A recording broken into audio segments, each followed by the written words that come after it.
smartest guy with a bow tie in Chattanooga. And this morning at City Court, Judge Patey's court, there was, prior to the formalities and proceedings beginning, all pertaining to property use and overgrown grass and shambled buildings and the need for repair among a host of citizens and residents of the city.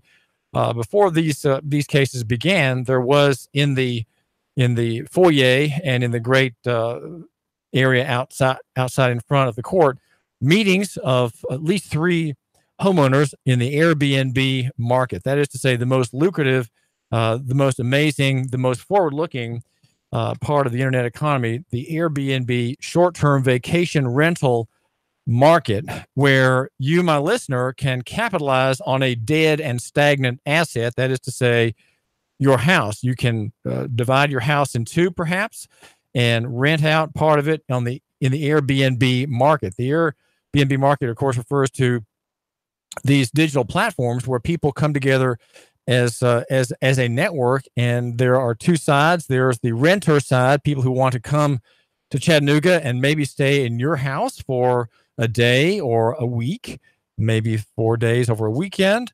And then the other side of that market are the renter. That would be you, who put yourself out as having a house that looks like this, has these amenities, is proximate to these delightful parts of Chattanooga. And so you come together on the platform. Airbnb makes its money by skimming off that relationship of convenience between you, my listener. Let's say you're the landlord, and the Bedouin, right, who's coming from Saudi Arabia, or the chef with the beret from an outskirt of Paris is in America and in Tennessee and Chattanooga, looking over the great country, looking for some new recipes in the Southern Fare. So he's here to do some sample dining in Chattanooga, and so he's wanting to stay at your house. Now, if he's not at your house, he may want to be at the house of a young woman named Amanda Cobb. Now, she is a young entrepreneur here in Chattanooga with a property on Hickson, in Hickson on Ansel Circle. Now, the problem that Amanda faced this morning was that she's being cited for violation of the short-term vacation rental district ordinance in Chattanooga, one that, as we have explained at least one time, and I want to do it the second time now for your benefit, is unconstitutional. And on its face, it is prima facie unconstitutional and illegal.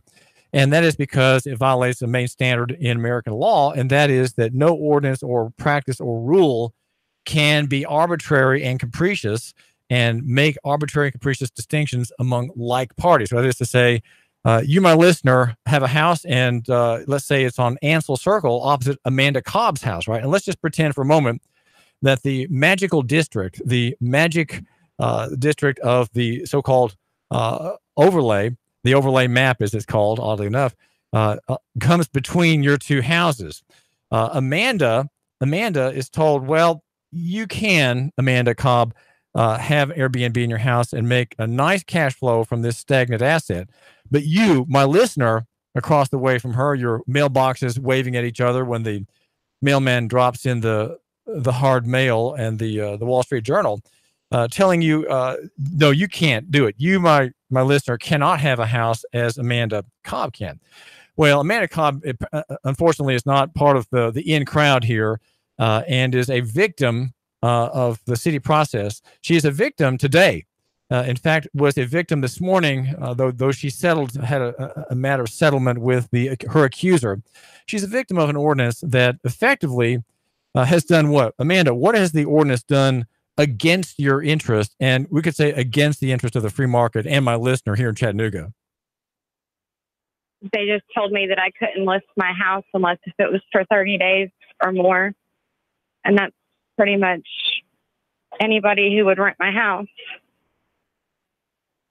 So an Australian business magnate who is looking for car parts to buy on the cheap here in the Tennessee Valley, coming into Chattanooga, wants to stay at your house. He can't do that. The city will not let you rent to him unless this man commits to staying here for a whole month. Is that right, Amanda Cobb? correct. Okay. Well, what has that done to your, let's say, your little private business? What's happened with that rule? Well, they pretty much told me that I needed to take it offline so that I couldn't rent it out anymore. All right. So you're not able to And then when I went today, they told me that I could put it back on, but I could only list it for 30 days. Okay. So you were cited, Amanda. In fact, I have a copy of your citation, which if I can remember to put it up on Nuganomics.com, I will. The nasty paperwork from the Economic Development Office, and you were told you have to show up to Judge Patey's court today at 9:00 and face judgment, right? Face judgment.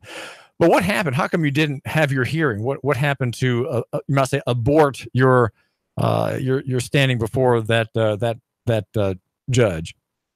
I'm not really sure. Pretty much as soon as I got there, they took me out to the back and they just told me I couldn't do it and told me if I relisted it for anything less than 30 days, then I'd be cited back and they would fine me again. Did they say how much the fine would be, or did you look in the ordinance as to what the fine would be, Amanda? They didn't, no.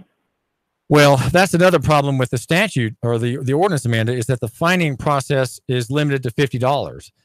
And it is an ordinance that has the semblance of teeth, if you will, because the ordinance itself says that each day that you're out of compliance and each day that you are, let's say, illegally involved in economic development, that you are fined $50. Is that your understanding that they would say to you and threaten you with a $50 fine per day in which you were violating the ordinance? Right. But it's perfectly okay for the person down the street to do it. Right, right. The person who is somehow in the district. But are you saying that explain to my listener this, Hickson is mostly in that magical district, is it not, Amanda? It is. I feel like it's growing, and well, how come you're not allowed to would benefit from staying there? Well, explain to my listener, how is it that if you're in the magical district, which you can find online, by the way, it's there's a map of it widely repeated. How come you're not able to do Airbnb? You are in the district, right? Well, what's the problem? I'm not sure what the problem is. They just pretty much gave me no other options and told me not to do it. Okay, so again, let me just clarify, Amanda Cobb, your house on Ansel Circle is inside the district. Yes. Okay, well, there's something just seems really amiss here. Did you have some kind of problem with the application for a certificate, Amanda?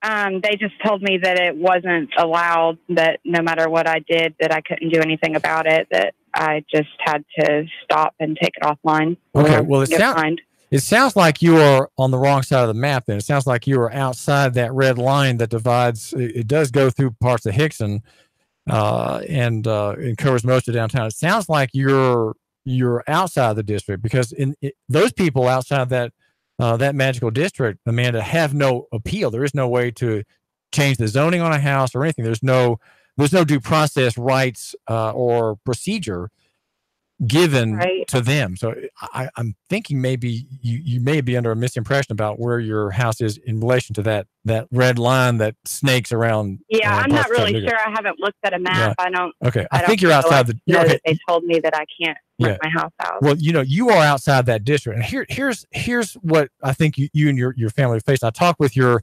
dad. He's Clint Cobb. He's you're kind of starting, I guess, as a young woman, sort of maybe in his line, seeing that you can make a nice living and provide a great public service by managing rental properties. He has several properties that he runs, and is looking at your case with interest. You know, your dilemma with interest. But the problem he faces with his properties that are Airbnb and your single house is that there is that artificial distinction. And then also the ordinance is I would say illegal, because it pretends to say that the city has punitive powers, and it doesn't. The city, if the city wants to charge you more than $50, it has to file a new case, and there's a legal doctrine behind that, and it's called, as I understand it, res judicata, which means that once it's settled, and the city can't keep fining you on the same charge. They can't keep saying, well, this is another day you're out there, and we're going to charge you 50. There's a maximum of $50 fine per case. All right. So they can't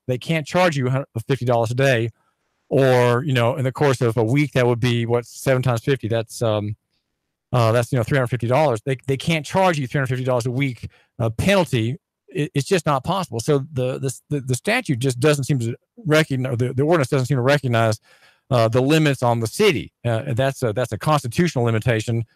It cannot fine you more than $50 per offense, and if it wants to have a new offense, it has to have a new case, and that's which is, of course, is really important. No one can think the city would file a separate case for each day that you are non-compliant. So there is a way of saying, well, okay, just charge me $50 and then it's done with, because that's all the city has the authority to do. And and you can look this up. The two main cases that describe this are Chattanooga versus Davis and Chattanooga versus Myers. They're cases that are out of Chattanooga on this very point. The point is, does the city have authority to take you, Amanda Cobb? You're just like my listener. You have a house in the city and you want to turn it into a valuable piece of property that creates a little bit of cash flow. If you're a taxpayer, then that would be income for you. And here you are, you're being told no. So what do you think your options are, Amanda Cobb? Well, I'd say that they're limited. They kind of shut me out to options at the courtroom. Yeah, we're hearing from Amanda Cobb. Thanks for joining us. This is David Toulis at 92.7 Nooga Radio and 95.3, 95.3 FM HD4. That's high definition channel 4. And we are here looking at local economy and the free market. We have a prosperous and great local economy. And I kind of feel sorry for the mayor, Amanda, because his Donna Williams office oversees economic development, so-called. And here her office is hounding people like you. Apparently it's thus far only three, including you, Amanda.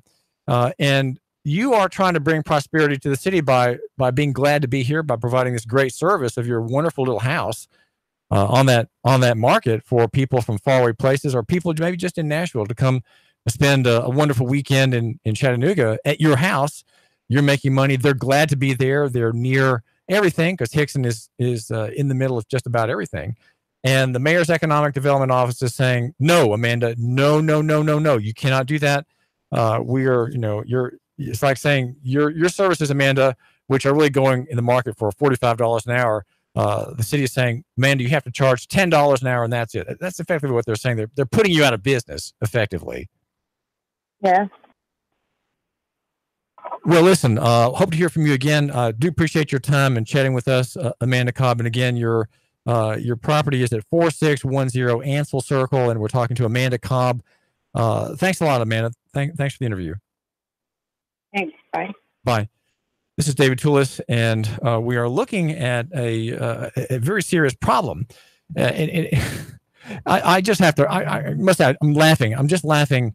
And you can laugh with me at 800-8949. That's the number, 800-8949. And there's a young lady also I want to mention in the pews today before Worshipful Honor Judge Patey in City Court.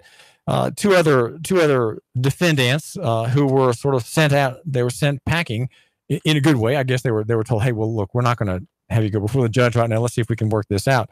That was managed by Melinda Foster of the city attorney's office, who was in charge of the property docket this morning in Judge Patey's office. The other defendant was Charles Fusell, whose contact information I have, and also, and maybe we can try to give him a call in a few minutes.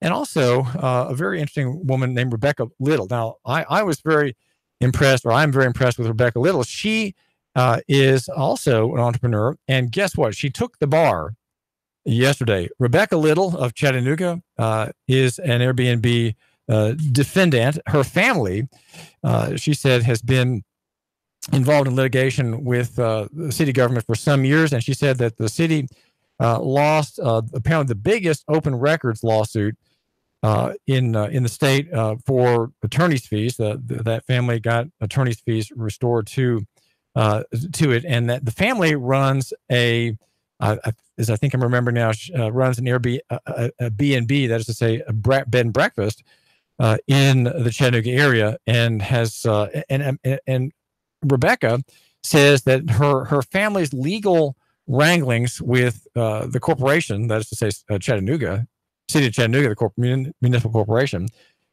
drove her and drew her and compelled her to the study of law. And to her, I said, well, ma'am, what you have standing to overturn this system. In fact, I raised this question to both Rebecca Little and Amanda Cobb in that courtroom, both about the same age, mid-20s, early 20s maybe. And Rebecca, speaking in lawyer speak, which I really appreciate, understood my question about standing. She has standing, right? Rebecca Little, Amanda Cobb, Charles Fussell, they have standing. Now, you and I can complain about things, right? You can call me at 800-8949 and complain about something grievous in the city, right? Some government actor problem or some private actor problem, noise problem. You can complain to me. I do like hearing about your problems here on the David Tula Show, 800-8949, 800-8949. But Rebecca Little and I discussed the fact that she has this one thing called standing. Standing is not just complaining, right? If you have standing, the fact that you got a subpoena, were ordered to appear before a judge, gives you means, gives you access, gives you the crowbar, the shovel, the pickaxe even, to bury the ordinance. You can destroy the ordinance by simply telling Judge Patey, ma'am, it's been a long time since you've been in law school, but maybe you remember that doctrine, right? Do you remember the arbitrary and capricious doctrine? And, you're in city court. There's not much law going on there. It's all sort of sociological, human-oriented, personality-oriented, and custom-based intercourse, if you will, among the accusers, city officials. There were about 11 city inspectors this morning lined up in the front, in front of the barrier there between the good people who run the government and the hoi polloi like me and you, right? We're in the back, in the audience, right? In the crowd, in the sweaty throng. That's us. And in the front, they're in their blue shirts with their little patches on their chests. The inspectors all lined up to accuse someone for not mowing the lawn, or to accuse someone for having shabby gutters and sinking porches and the like. The things that are health hazards. And you standing there in that court, unlike me, who just has fulminations, arguments, and words, right, on the radio and on the Nuganomics platform, the blog that makes me the blogger with the biggest pen, we can just talk. But these women, Amanda Cobb and Rebecca Little and Charles Fussell, you have something I don't have. You, or they, I should say, they have something you, my listener, and we don't have. Standing. Standing is the ability to make an appeal and to make a right argument. And the judge has to hear it, right? I can send a letter to the judge and she can just ignore it as so much hate, right? It doesn't mean anything. But if you have standing, if you're a defendant or a plaintiff, and you filed properly to be in that court, you were there by subpoena or there by your own complaint, you have standing, okay? And what can you do? Well, you can dig a hole and you can bury the ordinance. And that's what needs to happen. The city council with, I'm trying to remember now who voted for it, but it passed from a majority, from Chip Henderson. And Chip Henderson explained to Susan Bureau, an elderly woman with a husband, I think he's an ailing husband, needing to do Airbnb, denied a private income, denied a private cash flow from the use of their very modest house here in Chattanooga. And so she has standing too. If they've given you notice, if the good people have given you notice, then you can shoot it down. And so to Rebecca, I said, who appealing to her sense of virtue, right? Her sense of dignity, because she knows, having been to law school, she knows in living color, pressing against her person, all the things about rights and due process rights and limits on authority. These are all fresh in her mind, right, from law school. Her mind hasn't taken yet the dull track that makes all lawyers effectively enemies of the people. She's not there yet. Okay, she's not there yet. She's able to overturn evil things, right? As a young woman, full of ardor and vigor, with her bar exam results being churned just now as we speak. They're being graded right now. And she will take her position among the barrister class, the class of people who have brought us into a disaster. But she has standing and can overturn the order by making a proper reminder to Judge Payton, who also remembers the days long ago in law school about arbitrary and capricious. Nope, cannot have an arbitrary and capricious rule or ordinance. David Toole, listening to radio. The number is 800-8949, 800-8949. 3, 2, 1. Chattanooga Radio. Digital FM 95.3 HD4. 92.7 FM's news now. Road crews have begun work today on Signal Mountain Boulevard to make permanent repairs to an area of U.S. Highway 127 that has shown signs of instability, according to the